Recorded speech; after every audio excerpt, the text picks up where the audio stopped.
독일 퀼런 대성당 출입구 바로 옆에 누군가가 빨간 글씨로 이런 글을 적어 놓았다고.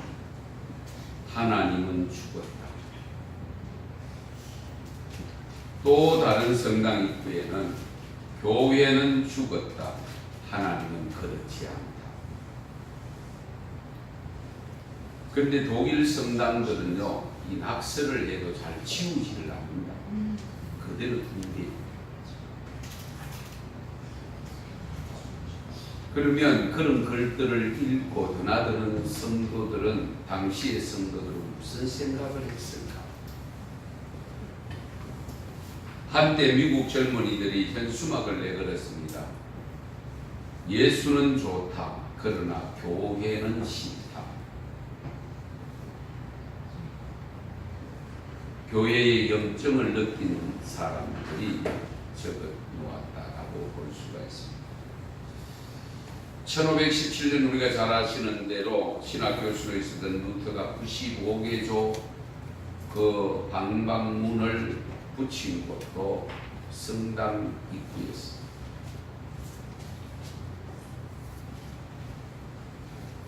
그런데 가만히 생각해 보면 그 성당벽에 하나님은 죽었다, 교회는 죽었다, 이런 내용이 이미 수백 년 전에 또는 오래 전에 이런 글이 붙었다고 하는 것은 교회가 오늘의 문제가 오늘의 문제만은 아니다 하는 것을 알 수가 있습니다. 그런데 만약 이런 내용이 저는 우리 한국 교회에 나름대로 역사를 자랑하는 큰 교회, 규모가 있는 교회 벽에다가 이런 글씨가 쓰여졌다면, 낙서가 되어 있다면 어떻게 했을까? 아마 그냥 두고 볼 이유가 없겠죠. 무슨 일을 하더라도 그것을 다 지워버리거나 뭐 온갖 수단과 방법을 가리지 아니하고 빨리 제거가 될 것입니다. 아마 교회는 또 다른 비상이 걸렸을 겁니다. 추적해봐라. CCTV를 봐라. 등등으로. 예. 그런데 교파별로 조금 행동이 다른데요. 감리교회들은 이런 일이 있을 때는 구석에 가서 기도한대요. 침례교인들은 물속으로. 루터 교인들은 마귀의 거처이므로, 불은 마귀가 거처이므로 악한 것이라고 선포하고 공고하고 다니는데, 장로교회는 교회 문제가 발생하면 당회가 소집되고 위원회를 만들고 조사해서 다음에 서면 보고할 것, 이렇게 됩니다.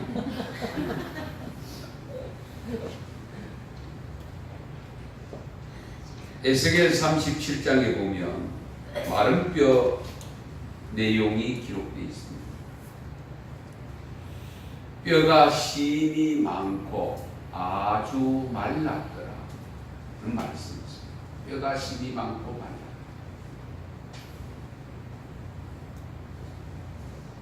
이 뼈가 심이 많고 아주 말랐더라고 하는 표현, 어쩌면 우리 오늘의 한국 교회를 두고 표현하는 내용일지도 모릅니다. 한국 교회가 들어야 할 내용일지도 모릅니다.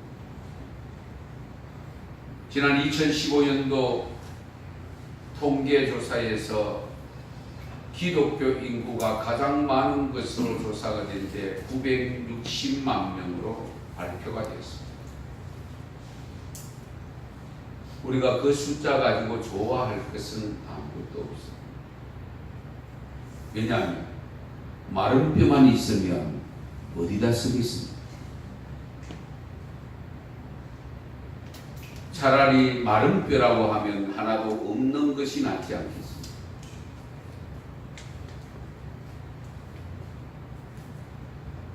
(900만) 명이 넘는 기독교인이 5천만 국민의 부정부패, 도덕성, 정직성 하나 막지 못하며 오히려 교회가 타락했다는 소리를 듣는다면 마른 뼈, 심이 말랐더라고 하는 이 음성을 들어야 되지 않겠습니까?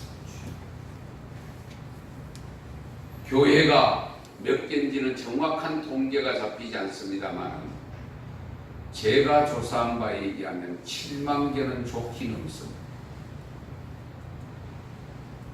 대구 기준으로 했을 때에 대구가 기독교 인구 전체를 10%로 봅니다.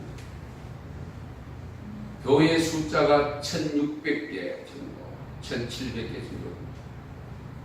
제가 계산을 해보니까요, 한 교회당 평균 156명 되더라고요. 그걸로 기준을 했을 때에는 교회 숫자가 6만 2천 개가 나옵니다. 적어도 한 7만여 개 되지 않을까 그런 생각을 해봅니다. 뿐만 아닙니다. 신학교가 200개가 되니 300개가 되니 라고 이야기를 하고 있고 하도 군소교단이 많습니다. 목회자는 10만 명, 12만 명 정도로 통계를 잡고 있습니다. 이런 엄청난 교회와 신학교와 목회자가 많은데도 이 땅에 영적 기근이 찾아왔다라고 볼 수밖에 없는 현실이 바로 우리가 겪고 있는 현실입니다.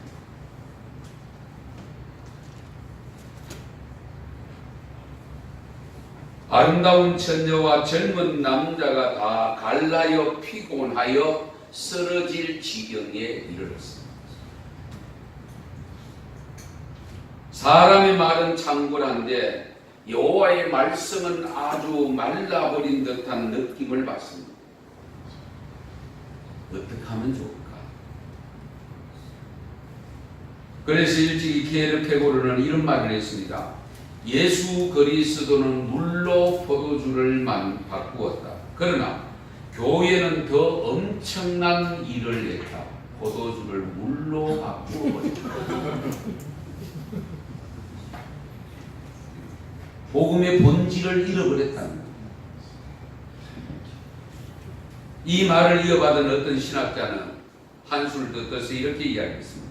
현대교회는 한 걸음 더 나아가 포도주를 담았던 항아리를 깨버렸다. 그래서 그 깨어진 조각들로 서로 찌르고 서로를 괴롭히고 있다라고 주장했습니다. 어쩌면 이 말이 정확하게 맞는지도 모릅니다. 일본의 우치무라 간조 여러분 많이 들어보셔서 아시겠지만 훌륭한 기독교 지도자인데요. 가룟 유다가 부럽다. 가룟 유다는 팔아먹을 예수라도 있었지만 현대교회는 팔아먹을 예수님조차도 없다. 정말 엄청난 부정적인 이야기들.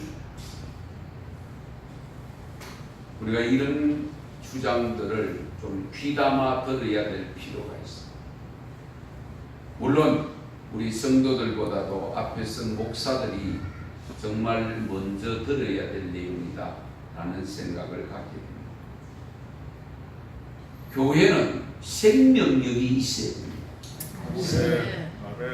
생명을 살리는.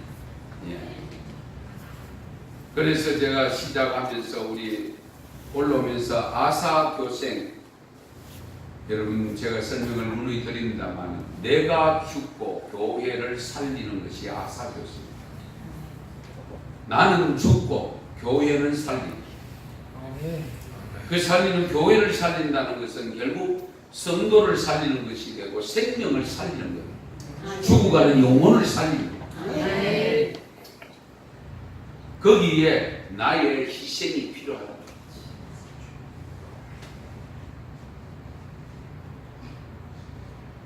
이 땅에 복음이 들어왔을 때에 많은 백성들에게 희망이 되었습니다. 복의 통로가 되었습니다.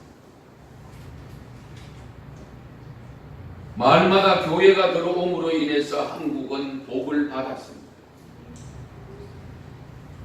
교회가 교회 통로로 작용되어질 때 한국 교회는 기도가 뜨거웠고 모이기를 힘썼습니다. 헌신을 잘 하셨습니다.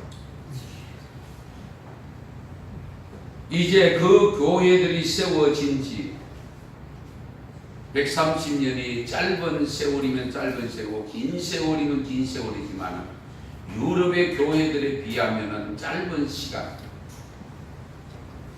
그 짧은 시간에 교회가 부흥한 것도 자랑이지만 짧은 시간에 교회가 엄청나게 쉽게 무너지는 이것도 다른 데서 찾아보기 어려운 부분입니다.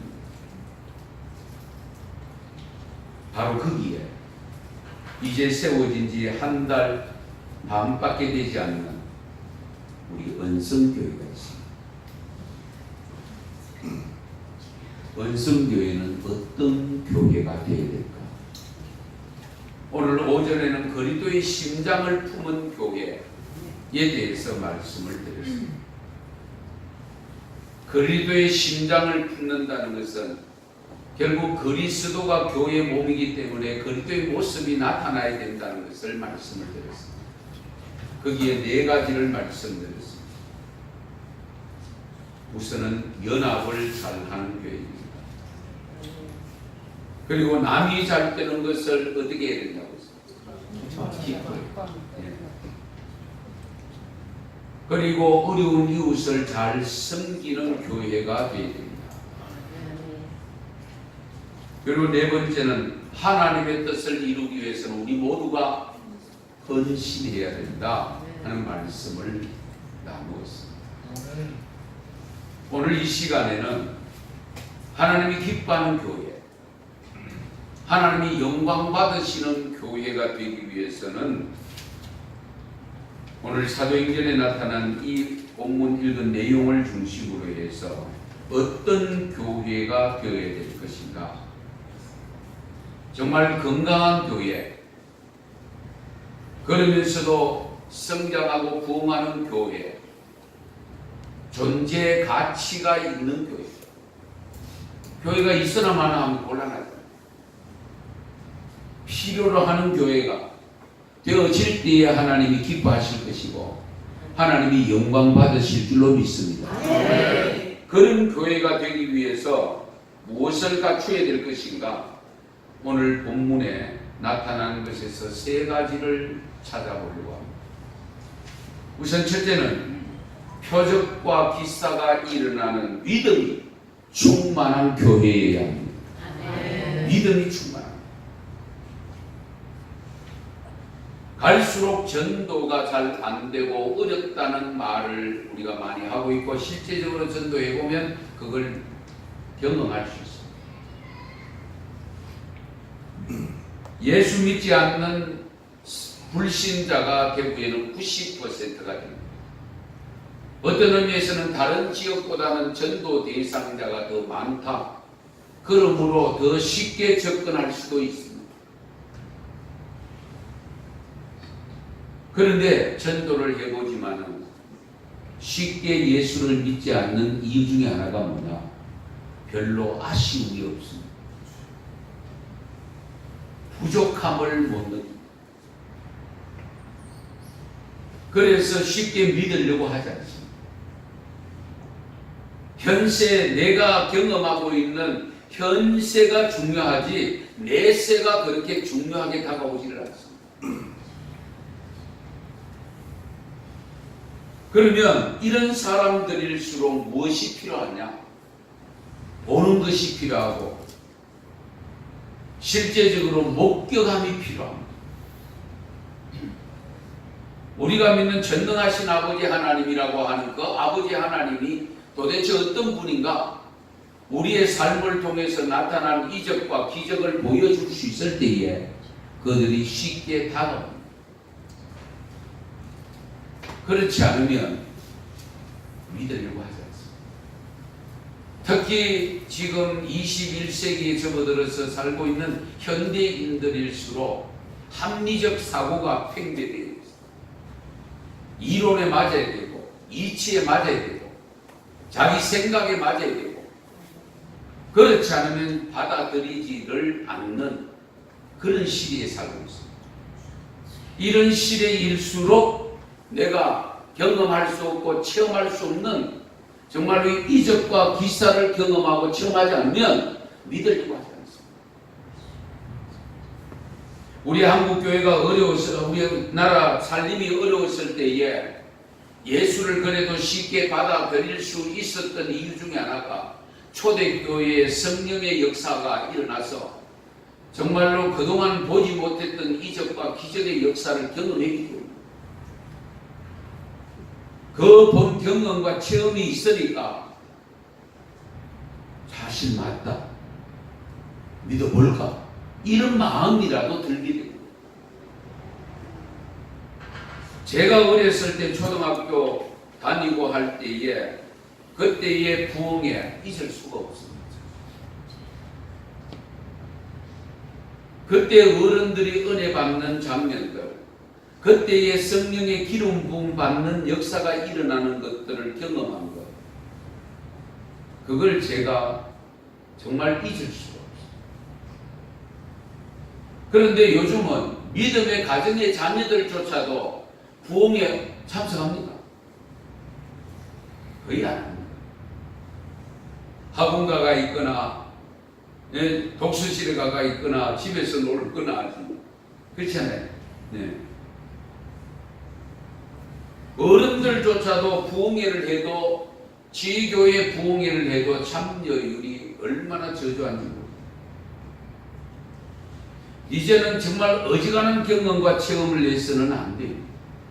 왜냐하면 인간의 지혜와 지식으로도 달나라를 가고 화성을 점령하고 지금 우주에 정거장을 만들어 놓고 뭐 별의별 지금 과학들이 발달하고 있기 때문에 어지간한 경험을 해도 놀라지 않습니다.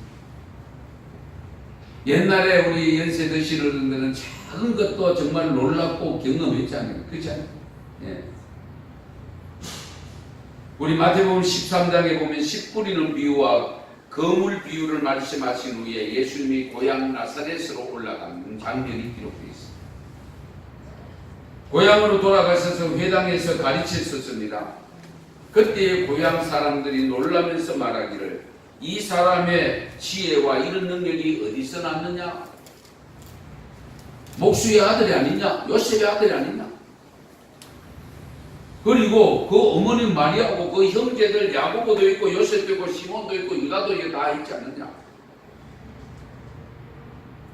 그 누이들은 다 우리와 함께 있지 않느냐? 그런데 이 사람이 이 모든 것이 어디서 났느냐? 그러면서 예수님을 배쳐 자기들의 상식으로는 이해가 안 됩니다. 믿을 수 없다는 겁니다. 바로 그와 같은 고향의 이웃 사람들을 향해서 예수님께서 하신 말씀이 있습니다. 선지자가 자기 고향과 자기 집 외에는 존경받지 않음이 없는 이 부정을 쓰고 있는데 그러니까 선지자가 자기 고향에서는 대접 못 받는다. 그러면서 일러주시는 말씀이 그들이 믿지 않음으로 말미암아 거기서 많은 능력을 행하지 아니하시니라. 그들이 믿지 아니함으로 하나님 주님의 능력을 행하지 않았을까? 하나님의 능력도 어디에 나타나느냐? 우리가 믿음이 충만한 그곳에 나타난다. 하나님의 능력이 없어서가 아닙니다. 예수님의 능력이 없어서가 아니고 그들의 믿음이 없으므로 능력을 행하지 않았습니다. 믿음 없는 자들에게 능력을 보여줘야 요행으로 알고 운이 좋아서 그렇다 그러고 쉽게 받아들이지 않았어요. 예. 그래서 우리 은성교회를 통해서 정말로 하나님의 이적과 기적이 일어나려고 하면 담임 목사를 비롯해서 모든 성도님들 한 분 한 분이 믿음이 충만하시고 이 이적과 기적을 일으키는 믿음. 그 믿음의 기도가 주어질 때에 하나님은 역사하십니다. 하나님은 지금도 역사하십니다. 그래서 저는 누구보다도 성령님을 좀 강조를 좀 많이 합니다. 왜냐하면 그건 하나님께서 분명히 일러주셨습니다. 마지막 때에 내가 남녀 종들에게 주의 영을 부어주신다고 약속하셨습니다. 그런데 지금 어떻습니까? 30년 전, 40년, 50년 전보다 지금 한국 교회가 성도들은 많아졌음에도 불구하고 이적과 기적의 역사는 그렇게 많이 나타나지 않습니다. 그 이유가 뭐냐? 결국 우리의 믿음.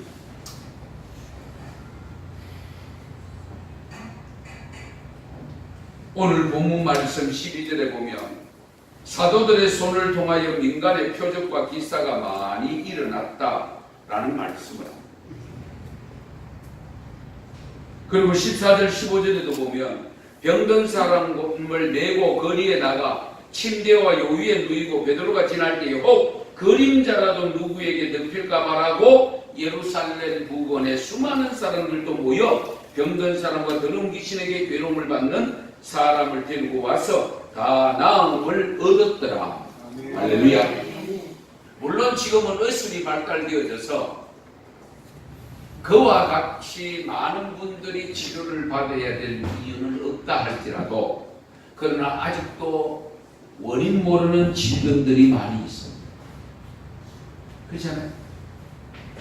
그러면 그런 불치의 병에 걸렸을 때에 우리 하나님이 역사하면 그림자, 사도들이 지나가는 그림자, 옷자락만 만져도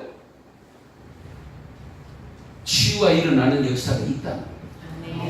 그것이 대표적으로 많이 일어났던 것이 포천 할렐루야 기도원 아시죠?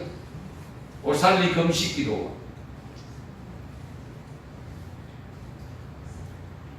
현신의 권사님 같은 경우에는 대구 저구 두루운동장에 와서 집회할 때에 여러 가지 역사가 일어났던 기적이 있고 저희들이 모르지만은 신천대로 우리 대구 여기 신천대로변에 그때의 초대교회 신천 밑에 그 하천 부지에서 집회하고 할 때에 엄청난 역사가 일어났다고.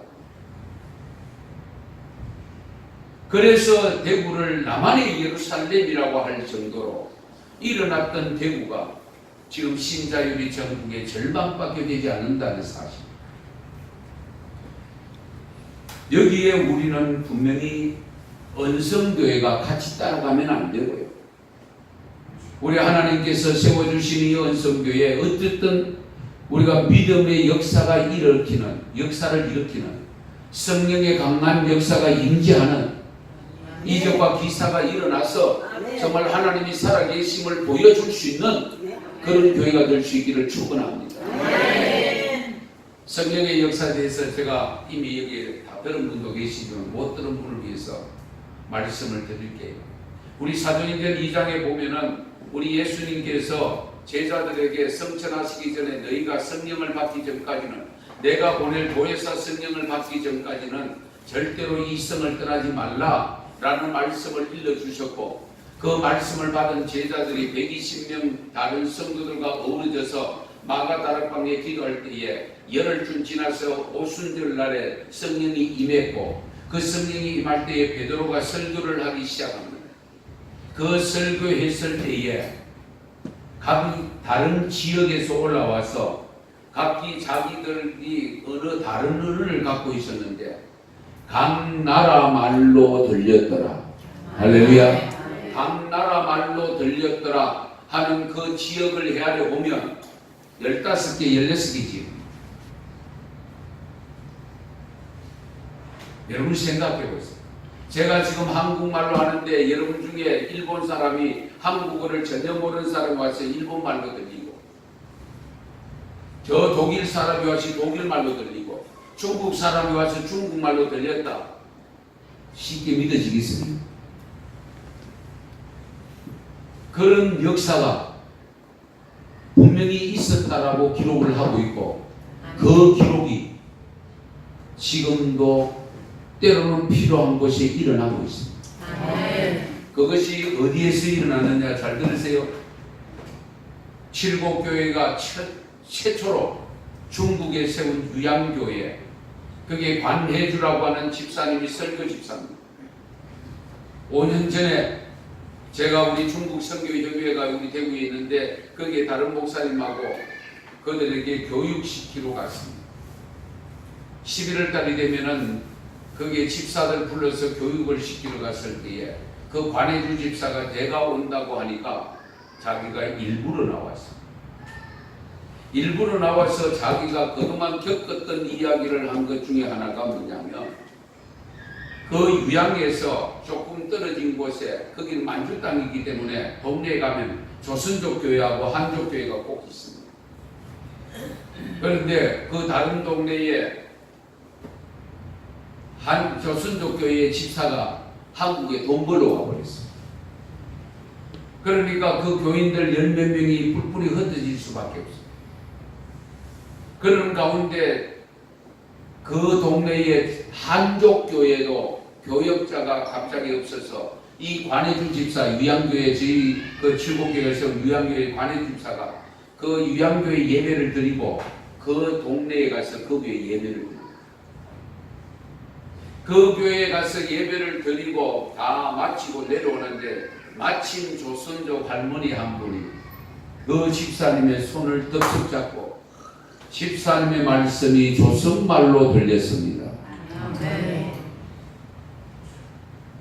저는 목사지만 그 사도행전 2장에 나타난 역사가 정말 가능할까? 어떻게 이것이 가능할까? 저도 의심스럽겠는데 그때의 그 고백을 듣고 하나님의 역사는 어제나 오늘이나 영원토록 동일하십니다. 영원토록 동일합니다. 그 조선족 할머니가 오랫동안 살았지만은 그 중국어를 잘 못한다고 합니다.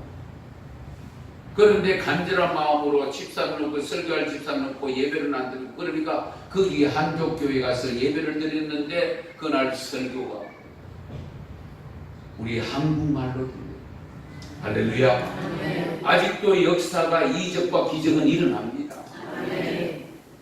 그러므로 우리가 믿음 좋은 교회가 되어져서 이적과 기사가 일어나는 현상들을 보여줄 수 있는 은성교회가 되기를 축원합니다. 그 다음에 두 번째, 하나님이 기뻐하는 교회가, 영광 받으시는 교회가 되려고 하면 잘 모이는 교회가 됩니다. 오늘 본문 말씀 보세요. 사도들의 손을 통하여 민간의 표적과 기사가 많이 일어나매 믿는 사람들이 다 마음을 같이 하여 솔로몬 행각에 모이고, 할렐루야. 솔로몬 행각에 모여. 예.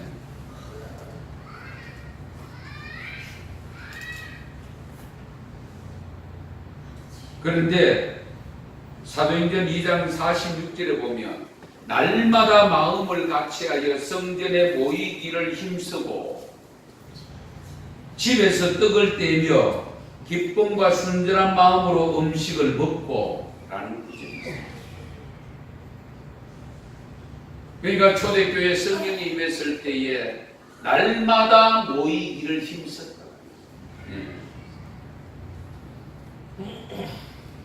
그래서 히브리서 기자를 통하여 주신 말씀 잘 아시죠? 모이기를 피하는 어떤 사람들에게 습관과 같이 하지 말고 너희가 그날이 가까이 다가옴을 볼수록 모이기를 힘써라. 여기 그날이 언제냐? 주님 오시는 종말을 말합니다. 정말 마지막 때가 되면 될수록 모이기를 더욱 힘써야 되는데 마지막 때가 되면 될수록 지금 모이기를 폐하는 온통 다른 문화들이 발달되어져서 자꾸 흩어지게만 합니다. 못 모이게만 합니다.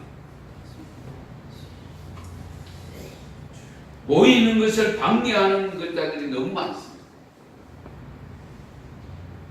우리 언성교회가 정말 예배도 잘 드리는 교회가 되어야 되지만 잘 모이는 교회가 될 수 있기를 바랍니다.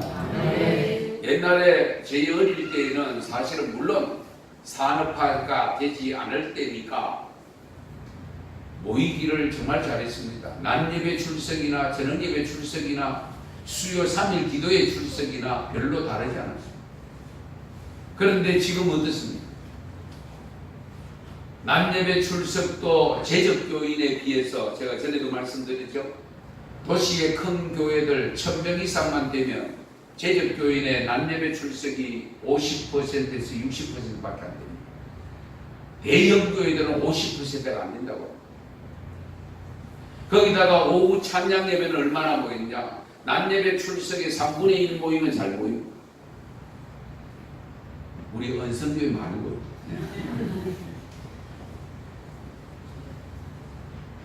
거기다가 수요 기도에는 어떠냐?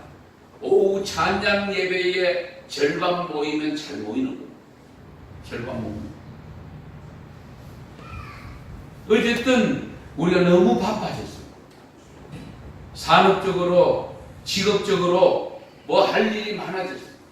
밤에 하는 일들도 많이 있습니다.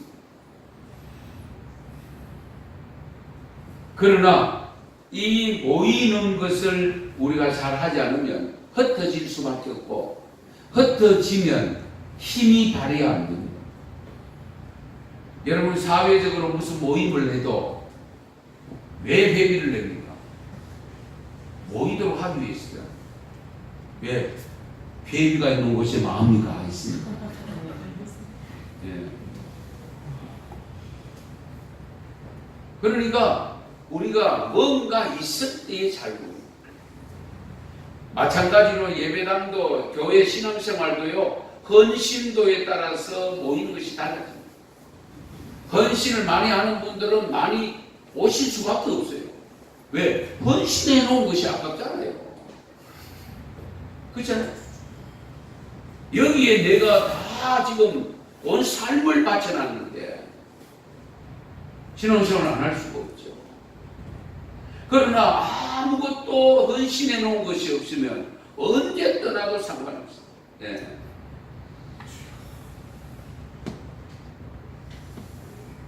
하여튼 우리 은성교회가 주일 낮예배 출석하시는 분들은 오후 찬양예배 참석하고 마음에 안 해도 됩니다만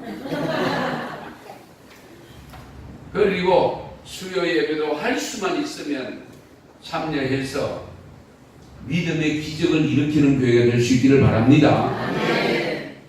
세 번째는요, 칭찬 듣는 교회가 됩니다. 칭찬. 오늘 본문 13절을 보시면 그 나머지는 감히 그들과 상종하는 사람이 없으나 백성이 칭송하더라. 할렐루야. 만나지는 않아도 칭찬해요. 예. 만나는 사람도 있지만은 그러나 만나지는 않아도 칭찬을 했다. 초대교회 사람들은 칭찬을 들었다. 예. 오늘날 우리 한국교회가 뭐 자주 말씀드려서 죄송하기도 합니다만 현실이 현실이니까 우리 스스로 자아 비판을 해야 됩니다. 네. 욕을 너무 많이 얻어먹고 있잖아요. 교회가. 교인 잘 들으세요. 교인들은 인색하다는 것이 많이 알려져 있어요. 그 왜 그런지 모르겠어요. 왜 교인이 인색합니까? 그 다음에 교인들은 잘 따진다. 이거 우리가 잘 헤아리셔야 됩니다. 하도 들어서 알고 아는 게 많다 보니까, 그렇죠? 아는 게 많다 보니까 안 속으려고 하다 보니까 아지게 되는데, 이 점도 우리가 염두에 두셔야 돼요. 네. 제가 낮에도 말씀드렸죠. 시장에 가면 뭐 하지 말라고 했습니다. 하지 말라고. 네. 그러니까 예수 믿는 거 그분들이 다 알고 있어요. 네. 그래서 예수 믿는 분들은 그렇습니다. 알고도 속고 모르고도 속고. 네. 속아 넘어가는 것이 편하고 속아 넘어가는 것이 주님의 이름을 드러냅니다. 그거 안 속으려고 하다 보면 어떻게 돼요? 깎을 수밖에 없고, 안 속으려고 하다 보면 따질 수밖에 없고, 그리고 내 집을 챙겨야 되겠고, 그러면 그 사람들이 싫어요. 자기들은 그러면 괜찮은데 예수쟁이들이 그러면 반드시 보는 흉을 보게 돼 있습니다. 예. 뭐 어떻게 합니까? 예수 믿는 것 때문에 내려놔요.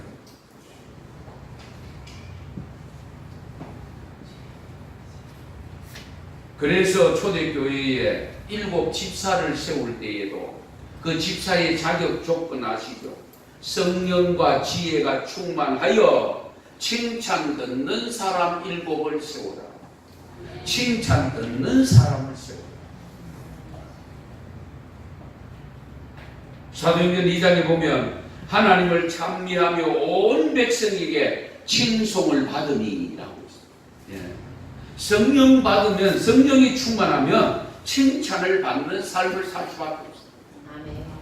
그러면 성령 충만한 교회가 되면 그 교회는 칭찬을 들을 수밖에 없어요. 그럴 수밖에 없어요. 성령 충만하다가 은사 받았다고 하는데 칭찬 못 받는다. 그러면 성령 받은 게 아닙니다. 잘못 받았지. 성령을 제대로 받으면 그렇잖아요. 제대로 받으면 칭찬 들을 수밖에 없어요. 로마서 14장 18절에 보면 이로써 그리스도를 섬기는 자는 하나님을 기쁘시게 하며 사람들에게도 칭찬을 받느니라. 아멘. 우리가 믿음의 삶을 제대로 살면 하나님께는 기쁨이 되고 사람들에게는 칭찬을 받는다라고 했습니다. 고린도후서 8장에도 보면 사도 바울은 디도를 가리켜서 말하기를 이 사람은 복음으로서 모든 교회에서 칭찬을 받는 자라. 할렐루야. 교회 안에서도 칭찬받을 수 있어요. 교회 안에서. 네. 교회 안에서 칭찬 못 받으면 곤란하죠. 네. 소문이 잘 나면 어때요?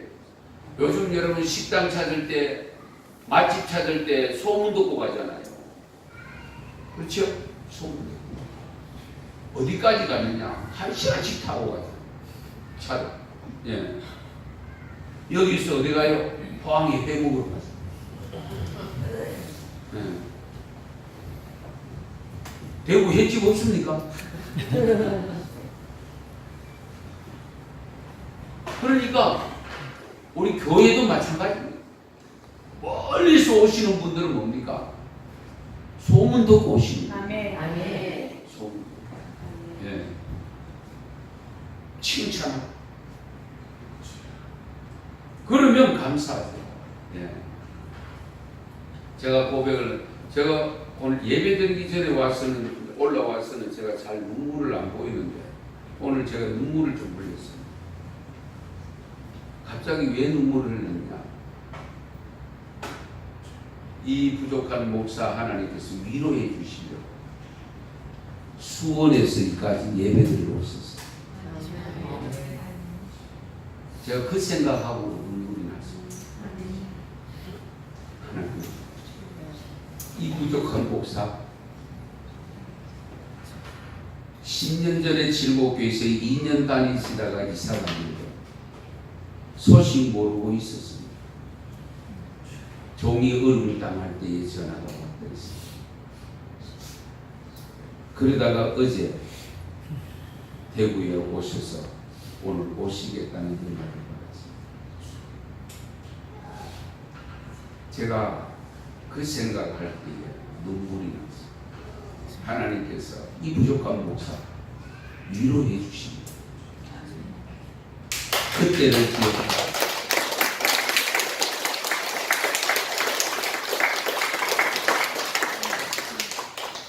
이것과 같이 우리 모두가 칭찬 듣는 교회로 변하며 하나님께서 기뻐하시고 영광 받으시고 우리에게는 어떤 역사가 일어나느냐. 오늘 본문 다시 들어가서 14절 보십시오. 같이 읽겠습니다. 믿고 죽게 나오는 자가 더 많으니 나는 내 거물이더라. 아멘. 믿고 죽게 주께로 나오는 자가 더 많아졌다. 아멘. 이것을 부흥이라고 표현합니다.